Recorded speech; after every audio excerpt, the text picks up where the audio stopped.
As we go into the 2014 Representative Assembly, we have important work to forge a new path for public education, and I need your help. 12 years ago, our government enacted the No Child Left Behind law. Politicians decided that the way forward for public education was to use high-stakes standardized tests to measure the quality of our schools. Their hope was that by setting measurable goals, we could improve student outcomes. Even if we could agree with the good intentions, the process they chose has been a complete failure for our students, our schools, and for you as educators. Under No Child Left Behind, schools that did not make the required progress were labeled as failing and punished by being closed, turned into charters, or having school staff fired. Students have only lost ground. The negative effects of this test, label, and punish regime have been hurt poor children and children of color worst of all. We need a new path. We want high standards for all students, no matter where they live or their family background.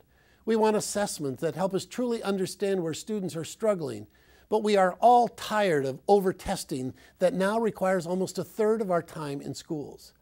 It has reached the point of insanity. We give high-stakes standardized tests to students who have not been taught the subjects being tested.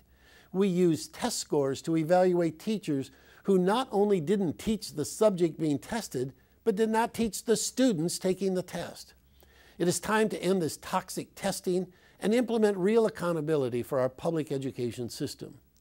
As educators, we know what works. Students thrive when they enter kindergarten ready to learn, are challenged by high-quality educators, are taught to high standards, and are assessed to determine what they have mastered and where they need help. Too often, race and economic class draw the line between students who receive a quality education and those who do not.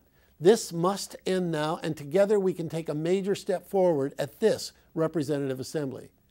I ask you to join me in calling for a national campaign to put the focus of public education back on student learning.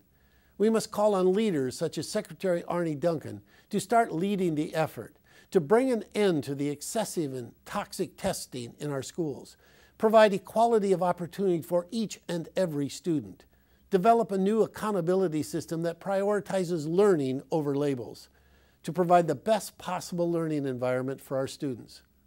I am calling on everyone, every affiliate, every local, every educator to sign on to this call for a national campaign.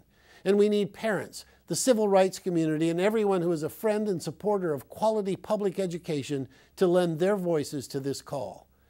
Too many people want to isolate and divide us.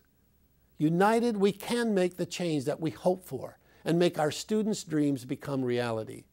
So join us now in our call for a national campaign for student success.